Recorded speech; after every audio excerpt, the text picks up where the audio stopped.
akan sharing bersama gitu ya tentang lipidomics, di mana saya akan membicarakan tentang tekniknya, aplikasinya, dan juga outcome atau luarannya yang berhubungan dengan, kebetulan karena saya berasal dari teknologi pangan, jadi berhubungan dengan pangan. Itu ya sedikit tentang perkenalan dari saya. Nama saya Putri Widyanti Harlina. Ya, saya graduate from China di 2018, lalu saya melanjutkan postdoc di Cina juga, dan sekarang saya dosen SQT di Fakultas Teknologi Industri Pertanian gitu ya, terutama di Departemen Teknologi Pangan dan juga Magister Teknologi Industri Pertanian. Spesifikasi saya itu sampai saat ini saya meneliti tentang lipidomics, di mana dari S3, postdoc, dan sampai sekarang gitu ya, saya meneliti tentang lipidomics dan juga tentang ag science, meat science gitu, lalu pengolahan pangan, pengawetan pangan, functional food, dan sebagainya. Lalu ada beberapa riset yang sedang saya kembangkan sekarang, yaitu tentang autentifikasi dari kehalalan daging menggunakan pendekatan lipidomik dan metabolomik, dan juga ada meat dan egg lipidomics, dan juga pengolahan dan preservasi menggunakan natural antioksidan. Lalu ada sedikit kontribusi keilmuan saya, ya, selain menjadi reviewer, saya juga associate editor untuk jurnal Food Material Research, dan juga reviewer di beberapa Scopus Q1, Q2, seperti Food Chemistry, European Journal of Lipid and Science Technology.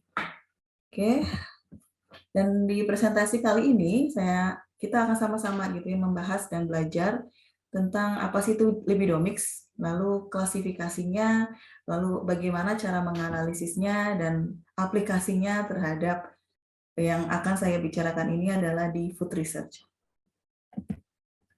Yang pertama-tama yang harus kita ketahui itu, mengapa sih lipid itu sangat penting gitu ya. Lipid sebagai membran bilayer, dan juga dia itu memberikan atau menyediakan hydrophobic environment untuk protein function, dan juga sebagai penyimpan cadangan energi terbesar, dan juga sebagai signaling molekul. Jadi kita bisa mengatakan atau mendefinisikan lipidomik itu sebagai komprehensif dari analisis lipid ya di dalam suatu sistem yang bersama juga akan belajar tentang interaksi di dalamnya. Jadi di lipidomik itu sendiri, gitu ya, itu akan berbicara atau belajar tentang structure, fungsi dari komprehensif lipid, namanya lipidom, yang biasanya itu ada di tumbuhan, di animal cell atau tissue, dan juga interaksinya, interaksi antara lipid itu sendiri, interaksi antara metabolite dan protein. Nah, biasanya pendekatan yang digunakan adalah secara kuantitatif dan kualitatif. Dan teknologi yang digunakan sampai sejauh ini adalah MS teknologi yang paling banyak digunakan di seluruh saintis gitu ya. Nah, ada beberapa teknologi yang untuk digunakan untuk analisis lipidomics ini. Ada LC, ada liquid chromatografi, ada gas chromatografi, ada MS, lalu ada nuclear magnetic resonance, spektroskopi, computational method, dan HILIC. HILIC itu adalah hydrophilic interaction chromatography. Ya, lalu kalau boleh saya ringkas gitu ya, bagaimana sih lipidom analisis itu? Nah, lipidom analisis itu adalah dari awal mulanya itu dari sample collection. Sample collectionnya itu bisa berupa dari tanaman atau hewan, ya, berupa urin atau plasma atau tisu atau serum dan sebagainya. Lalu setelah kita memperoleh sampel kita, lalu kita harus preparasi sampelnya. Nah, dilakukan dengan cara ekstraksi. Lalu setelah mendapat ekstrak sampel itu, kita langsung melanjutkan ke analisis sampelnya. Dengan tadi menggunakan pendekatan yang beberapa teknologi tadi, bisa menggunakan LC-MS atau LC tandem mass spectrophotometry. Lalu kita mendapatkan data, pengolahan datanya, data analisis, gitu ya. Lalu bisa juga dengan melakukan multivariate statistik, ya. Contohnya adalah PCA. Sebenarnya ada berbagai macam contoh ya dari multivariate analisis. Yang saya gunakan biasanya adalah PCA. Lalu kalau tadi ya dari ringkasan tadi ya biological material itu yang didapat biasanya adalah plasma, serum, animal atau plant tissue, sel. Lalu diekstraksi, ekstraksi juga ada beberapa proses gitu ya tergantung sampelnya, ekstraksi mana yang sesuai. Lalu setelah itu kita akan melakukan LC analysis. Nah di LC analysis ini juga kita harus mengetahui kita tuh mau sperasi lipid spesies kah atau sperasi lipid klasis, ya, karena berbeda. Karena lipid spesies maka menggunakan pendekatannya RPLC, SBC dan sebagainya. Kalau lipid klasis maka pendekatannya menggunakan Helix dan sebagainya. Lalu ini nanti dikombinasikan ya dengan ionisasi, lalu deteksinya menggunakan Q-TOF dan sebagainya. Lalu untuk data processing-nya bisa untuk mengidentifikasi lipidnya dan juga untuk atau secara kuantifikasinya. Ya, jadi nanti dari MS analisis itu sendiri kita akan memperoleh spektra. Nah, dari spektra itu kita akan memperoleh berbagai macam data, gitu ya. Dan data yang diperoleh itu bisa mencapai ratusan bahkan ribuan hanya untuk satu sampel, gitu ya. Jadi ini sangat komprehensif lipid, gitu ya. Semua akan terdeteksi, gitu ya, lipid dari semua komponen lipid yang ada di sampel kita itu akan terdeteksi. Nah, kalau boleh saya summarize gitu ya, step-nya dalam lipidomic analysis itu, setelah kita mendapatkan idea gitu, lalu ya, kita mendesain eksperimental, lalu kita sample preparation-nya, lalu kita menganalisis lipidnya, lalu ke data processing dan data interpretation. Nah, data processing dan interpretation ini biasanya menggunakan pendekatan bioinformatik. Dan untuk data processing biasanya saya ya sebenarnya ada banyak sekali apa ya namanya database yang digunakan, tapi saya biasanya menggunakan lipid maps. Lipid maps itu adalah lipidomic database gateway. Dan caranya kita tinggal masuk gitu ya ke link ini, website ini, lalu kita mencocokkan data yang kita dapatkan itu dari analisis LC itu, kita cocokkan dengan database lipid database yang ada di website ini. Misalkan kita mau mencari tentang eicosanoid ya, lalu di sana akan terdapat berbagai macam eicosanoid ya, dari formulanya, dari MZ-nya, semuanya itu ada gitu ya dalam website ini. Lalu misalkan tinggal kita cocokkan dengan data kita satu persatu, gitu ya. Itu tentu saja hanya kita cari atau kita fokuskan data kita yang signifikan, yang non signifikan kita ignore, gitu ya. Nah, misalkan di sini ya kita sudah tahu target yang mau kita cari dan di sana sudah ada structure, sudah ada fungsi, sudah ada detailsnya ya di website tersebut. Nah ini yang digunakan sebagai kalau saya bilang tuh komparasi gitu ya, komparasi antara data yang kita gunakan dengan lipid database. Nah kita harus ketahui dulu di lipid itu ada 3 komponen penyusun utama. Ya, jadi karena saya dulu sampelnya adalah telur ya, kuning telur. Jadi dalam kuning telur itu ada 3 komponen lipid di dalam kuning telur. Jadi ada dikatakan netral lipid. Netral lipid itu TG atau trigliserida, ada fosfolipid, ada sterol, kolesterol itu termasuk di dalamnya dan lipid-lipid yang lain. Dan ini mostly sebagian komponen lipid baik itu ada di tanaman maupun ada di animal tissue gitu ya. Ini biasanya didominasi oleh 3 komponen lipid ini. Nah, kalau kita sudah tahu gitu ya, jadi nanti di masing-masing lipid itu ya ada TG, ada fosfolipid. Di lipidomics itu akan ada ionisasi mode ya, ada positif dan ada negatif.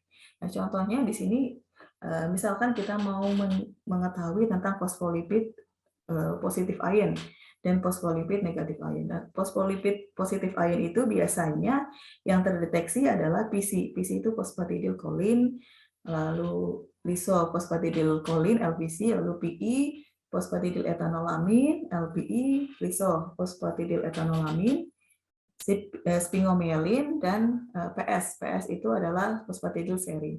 Kalau di negatif mode biasanya adalah PE, fosfatidil etanolamin, ada PA, fosfatidil asid, ada PI, PG dan sebagainya. Nah, jadi dari data yang kita peroleh itu pasti sudah ada positif ion dan negatif ion untuk masing-masing kategori lipid itu tadi ya. 3 kategori besar itu ya, ada PG, ada fosfolipid dan sebagainya. Lalu kita juga harus mengetahui ya klasifikasi lipid. Nah, lipid itu sebenarnya klasifikasinya ada 2. Ada yang self-konifikasi, ada yang non self-konifikasi. Self-konifikasi lipid itu ada yang simple dan ada yang kompleks. Yang simple itu seperti wax dan trigliserida. Kalau yang kompleks adalah seperti fosfogliserid dan sphingolipid. Nah, kalau yang non self-konifikasi itu adalah steroid dan fosfolgande. Jadi kita harus tahu dulu ya lipid yang akan kita analisis gitu ya, akan kita telaah gitu, kita harus tahu dulu dia masuk ke dalam kategori mana. Dan dalam penyusunan membran juga, struktural membran ya, lipid juga berpengaruh ya, seperti contohnya untuk sphingolipid, lalu glycerofosfolipid dan juga kolesterol. Nah, lalu di dalam struktur regulation cell membran ini biasanya adalah yang berpengaruh regulasinya seperti ada phosphatidylcholine, ada sphingomyelin, lalu ada PS, fosfatidilserin dan sebagainya. Nah, tadi data-data yang kita peroleh tadi ya dari LC-MS itu kita harus mengkategorikan ya ke dalam kategori lipid yang berbeda-beda gitu ya. Jadi ada yang tergolong ke gliserolipid, ada yang tergolong glicerofosfolipid, ada yang tergolong sphingolipid, contohnya ada sphingomyelin dan sebagainya, lalu ada sterolipid, kolesterol dan sebagainya, lalu prenolipid, saccharolipid, polyketides, fatty acid dan sebagainya. Jadi nanti data-data itu setelah kita pilih yang signifikan, lalu kita kategorikan dia tuh masuk ke kategori yang mana.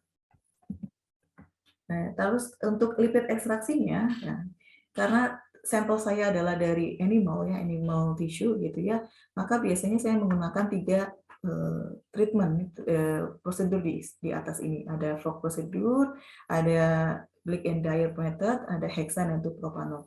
Dan juga bisa menggunakan lipid ekstraksi menggunakan metode SPE atau MPE. Gitu. Dan teknologinya MS yang digunakan itu kalau bisa digambarkan itu adalah seperti ini. Setelah injeksi sampel ya, sampelnya bisa berupa solid, liquid ataupun vapor. Lalu dia akan mengalami ionisasi atau vaporisasi. Nah, lalu kita mengalami analyzer ya, lalu ada deteksi ya, detektor di sana sehingga dapat dibaca datanya. Nah, bagaimana kalau tandem? Tandem itu artinya di sini ada 2 analyzer ya, ada 2 MS di sana. Untuk semua prosesnya sama, hanya yang berbeda adalah di sini ada double analisis menggunakan MS.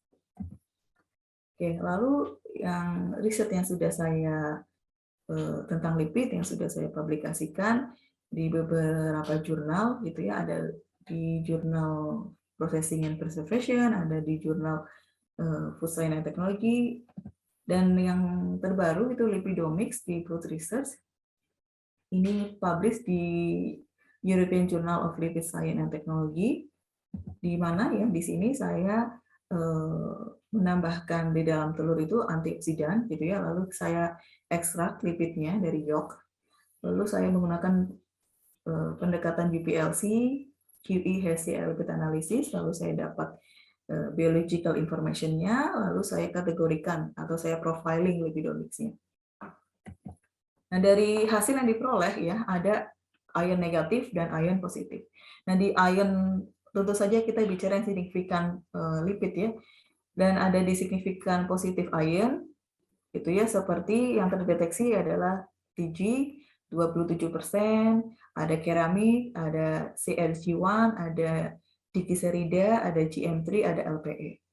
Lalu di negatif ion mode ada Pe 69%, lalu ada GM3, LPC, dan PC, physical phosphatidylcholine. Nah, dari data ini juga kita bisa menginterpretasikan ke rasio dari fosfolipid ya. Jadi misalkan Pe dan PC ya, kita jadi bisa tahu gimana sih rasionya, lalu LPC dan PC dan sebagainya. Dan ini contoh dari negatif ion ya, fosfolipid ya negatif ion yang terdeteksi di sampel saya gitu. Jadi yang dapat disimpulkan gitu ya dari penelitian saya bahwa terdeteksi 315 lipid ya di sampel, di mana di positive ion mode itu ada subklasis gliserolipid gitu ya, dan di negatif ionnya ada 35 subklasis seperti gliserofosfolipid, ada glikosphingolipid, dan netral glikosphingolipid. Nah, dari data ini memperkuat gitu ya, memperkuat hasil penelitian bahwa sampel saya yang sudah saya tambahkan antioksidan itu dapat menjadi alternatif functional food products ya yang kaya akan asam lemak esensial, terutama golongan fosfolipid. Nah, jadi konklusi atau kesimpulan dari presentasi saya ini ya, jadi lipidomics approaches itu bisa diaplikasikan gitu ya, secara kualitatif maupun kuantitatif gitu ya, untuk menganalisis berbagai macam lipid atau secara komprehensif di biological sample. Nah, bisa menggunakan tandem mass spectrophotometry ya, terutama untuk menganalisis fosfolipid. Kalau untuk menganalisis fosfolipid, jika ada positif ion mode, maka untuk mengkarakteristik dari fosfolipid polar, kalau negatif ion mode itu dapat memberikan atau menyediakan fatty acid chain ya, structural information. Kayak begitu. Lalu lipidomics tadi ini bisa sangat bisa gitu ya untuk meningkatkan kolaborasi di multidisipliner. Ya, jadi seperti saya berasal dari teknologi pangan, bisa berkolaborasi dengan farmasi ya untuk studi misalkan untuk deteksi kehalalan menggunakan pendekatan lipidomik dan metabolomik dapat dilakukan bersama dengan Departemen Analisis Farmasi dan Kimia Medisinal, lalu untuk Departemen Peternakan atau Perikanan, juga untuk penentuan profil lipidomics di teknologi hasil ternak atau teknologi hasil perikanan, dan juga di Departemen Kimia, misalkan ekstraksi atau proses analisisnya bisa dilakukan bersama dengan Departemen Kimia. Dan lipidomics research ya sekarang yang sedang saya kerjakan itu berkolaborasi dengan departemen di farmasi ya, kita mempelajari tentang studi dua pendekatan ya menggunakan metabolomik dan lipidomics untuk daging untuk penentuan kehalalan pada daging. Baik, sekian mungkin pemaparan atau sharing dari saya, sedikit sharing dari saya. Silakan jika ada pertanyaan atau masukan kita diskusi bersama. Oke, terima kasih. Wassalamualaikum warahmatullahi wabarakatuh.